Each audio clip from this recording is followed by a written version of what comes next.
नमस्कार, आप देख रहे हैं मातृभूमि। मैं आपके साथ शोभना यादव। आज की दो बड़ी खबरें।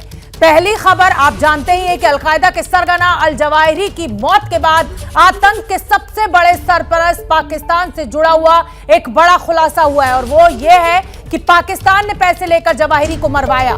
पाकिस्तान से 1 महीने पहले ही अफगानिस्तान गया था जवाहिरी। सूत्रों के हवाले से हमें खबर मिल रही है कि अल जवाहिरी को अजीज हक्कानी ने मई महीने में पाकिस्तान से काबुल में शिफ्ट करवाया था और आज अमेरिका का बड़ा निशाना अल जवाहिरी की मौत पर यह बड़ा खुलासा। पाकिस्तान ने पैसे लेकर अल जवाहिरी को मरवाया है और 1 महीने पहले ही पाकिस्तान गया था जवाहिरी। बालकनी में घूमते वक्त पहचान की गई। अजीज हक्कानी ने जवाहिरी को शिफ्ट करवाया था, पाकिस्तान से काबुल में शिफ्ट हुआ था 1 महीने पहले और अब जवाहिरी का खात्मा।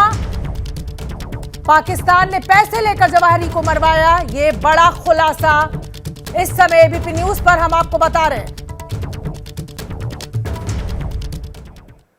और इसी खुलासे से जुड़ी दूसरी ब्रेकिंग न्यूज भी है कि अलकायदा के मुखिया अल जवाहिरी को मरवाने की खबर मिलने के बाद अलकायदा ने पाकिस्तान से बदला भी ले लिया है। जानकारी के मुताबिक इसके लिए अलकायदा ने बदला लेने के लिए पाकिस्तान के कमांडर सरफराज का हेलीकॉप्टर उड़ा दिया है।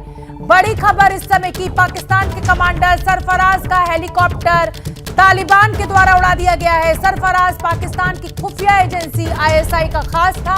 अलकायदा को ऐसा लगता है कि जवाहिरी की मौत में आईएसआई का हाथ। कल गायब हुआ था यह हेलीकॉप्टर और पाकिस्तानी कमांडर सरफराज की हत्या की गई है। ऐसा माना जा रहा है कि अलकायदा ने इस पूरे हत्याकांड को अंजाम दिया है। प्रणय हमारे साथ ज्यादा जानकारी लिए हुए जुड़ रहे हैं। प्रणय, ये बहुत बड़ी खबर है कि पाकिस्तान के कमांडर को मरवाने में अलकायदा का हाथ है। कैसे समझे इस खबर को? इसका मतलब अलकायदा ये मान के बैठा हुआ है कि अल जवाहिरी की मौत के पीछे सिर्फ और सिर्फ पाकिस्तान है। देखिए, बहुत सारे डॉट्स को अगर कनेक्ट किया जाए तो कुछ इस तरीके की तस्वीर उभरती है शोभना, क्योंकि 31 जुलाई की सुबह यह घटना होती है, यानी स्ट्राइक होती है 6:18 पे काबुल में। और उसके बाद आप देखिए 2 अगस्त तक एक साइलेंस रहता है। 2 अगस्त की सुबह भारतीय समय के अनुसार करीब 5-5:15 बजे अमेरिकी राष्ट्रपति आते हैं और इस ऑपरेशन की घोषणा करते हैं। इस दौरान इस पूरे इलाके के अंदर क्या हुआ? इस इलाके में एक बड़ी घटना हुई। कोर कमांडर लेवल का एक अधिकारी जिस हेलीकॉप्टर में सवार था वो अचानक से लापता हो जाता है। बलूचिस्तान के इलाके में होता है। ये वो इलाका है जो कि अफगानिस्तान से भी लगा हुआ है, वहां से भी सटा हुआ है। और ऐसे में क्योंकि इस पूरे इलाके में अगर आप फाटा के रीजन की बात करें, जो ट्राइबल एरिया है, खैबर पख्तूनख्वा और बलूचिस्तान से लगा हुआ अफगानिस्तान का इलाका है, इस पूरे इलाके के अंदर कबीलाई हैं जहां पर अलकायदा का भी नेटवर्क है। और इन तमाम तंजीमों, इन तमाम ऑर्गेनाइजेशंस के बीच में आपस में बहुत सारे तार जुड़े हुए हैं। और यही वजह है कि माना जा रहा है कि कहीं न कहीं इन दोनों घटनाओं के बीच में कोई रिश्ता है। हालांकि लगातार जिस तरीके से यह भी खबर आ रही है कि अल जवाहिरी को शिफ्ट करवाया गया, जिस जगह पे उसे रखाया गया वो काबुल का काफी हाई सिक्योरिटी एरिया है। उस दृष्टि से देखा जाए तो काफी हाई प्रोफाइल एरिया है, क्योंकि वहां काफी रिहायशी हैं और शहर नाव का इलाका है जहां कई मार्केट हैं काबुल के अंदर। और उस जगह पर अचानक 1 महीने पहले शिफ्ट किया जाता है। वहां उसका परिवार भी है और परिवार को पहले अलग निकाल लिया जाता है और निशाना बनवाया जाता है अल जवाहिरी को। और महज 2 स्ट्राइक के अंदर अल जवाहिरी का काम खत्म हो जाता है। तो इन तमाम चीजों को अगर डॉट्स को कनेक्ट किया जाए तो कहीं ना कहीं ये सवाल खड़े होते हैं, क्योंकि पाकिस्तान के आर्मी चीफ जनरल बाजवा का अमेरिकी विदेश मंत्रालय के अधिकारियों से बातचीत करना, अमेरिकी जनरल से बातचीत करना, पाकिस्तान में सत्ता का परिवर्तन होना, इन तमाम चीजों की एक सिलसिलेवार कड़ी नजर आती है। और इसीलिए कहा जा रहा है कि कहीं ना कहीं इस पूरे घटनाक्रम के तार पाकिस्तान से भी जुड़े हुए हैं। तो सवाल शोभना इस चीज को लेकर भी उठ रहा है कि इस ऑपरेशन को अंजाम देने के लिए क्या पाकिस्तान ने अपनी एयर स्पेस का इस्तेमाल करने दिया? हालांकि पाकिस्तान के सूत्रों ने इसका इनकार किया है, लेकिन संभावना अभी भी बरकरार है, क्योंकि अफगानिस्तान में एंटर करने के लिए, लैंडलॉक्ड कंट्री अफगानिस्तान, तो वहां एंट्री के लिए किसी न किसी की एयर स्पेस का इस्तेमाल अमेरिका को भी करना होगा। बिल्कुल, ये एक बड़ा सस्पेंस। हालांकि पूरी दुनिया जानती है कि इस साजिश के पीछे पाकिस्तान है। पाकिस्तान ने अमेरिका का साथ दिया है। ये तस्वीरें बहुत खास हो जाती है एबीपी न्यूज के दर्शकों को। इस समय हम दिखा रहे हैं ये उस समय की तस्वीरें जब अल जवाहिरी को खत्म किया गया। अल जवाहिरी के ऊपर ये हमला हुआ, मिसाइल हमला, जिसमें अल जवाहिरी मारा गया। हालांकि बड़ा आतंकी ओसामा के बाद अल जवाहिरी अलकायदा में नंबर 2, ओसामा की डेथ के बाद ये नंबर 1 हो गया था और अलकायदा के संरक्षण में हमेशा ये रहा इतने दिनों तक हमला होने के बाद से।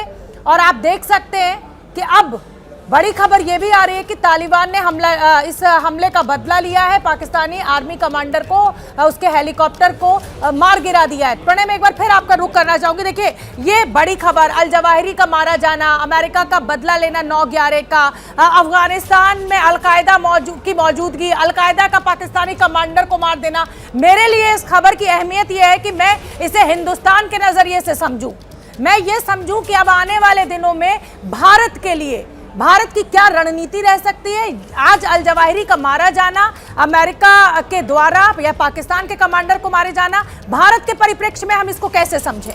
देखिए, अगर भारत के नजरिए से देखा जाए तो जो अलर्ट्स इशू किए हैं भारत की सुरक्षा एजेंसियों ने, भारत की खुफिया एजेंसियों से, उससे ये संकेत मिल जाते हैं कि भारत इस पूरे मामले को लेकर खासी सतर्कता बरत रहा है। देखिए, अगर किसी आतंकी संगठन का बड़ा सरगना मारा जाता है तो स्वाभाविक रूप से उस आतंकी संगठन से तार रखने वाले जो भी लोग हैं, जो स्लीपर सेल्स हैं, वो भी एक्टिव होंगे। कोशिश होगी कि जो नया लीडर या कोई नया चेहरा अगर उभरता है तो वो अपने आप को स्थापित करने के लिए किसी घटना को अंजाम दे सकता है। तो ऐसे में सतर्कता बरती जानी चाहिए, खासतौर पर ऐसे में जबकि भारत का स्वतंत्रता दिवस आ रहा है, आज़ादी का अमृत महोत्सव भारत मना रहा है और यही वजह है कि भारत में अलर्ट जारी किया गया है। तमाम एजेंसीज को कहा गया है कि इस घटनाक्रम के मद्देनजर भी खासी सतर्कता बरती जाए। दूसरी बात यह है कि इस पूरे इलाके के अंदर आतंकी तंजीमें, क्योंकि अलकायदा से ही रिश्ता लश्कर तौयबा का भी है, जैश ए मोहम्मद का भी है, ये वो संगठन हैं जो भारत के अंदर कई आतंकी घटनाओं को अंजाम देने के लिए कुख्यात रहे हैं। तो ऐसे में भारत को सतर्क रहना होगा। भारत के लिए बहुत सारी चिंताएं और चुनौतियां लगातार बरकरार रहती हैं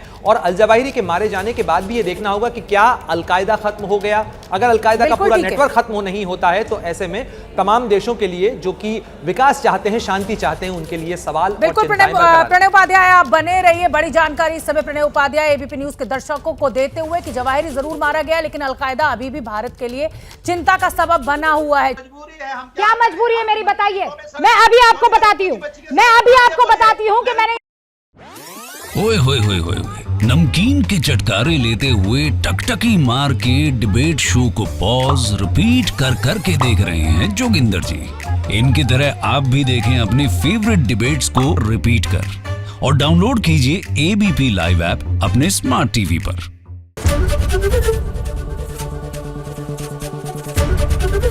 एबीपी न्यूज आपको रखे आगे।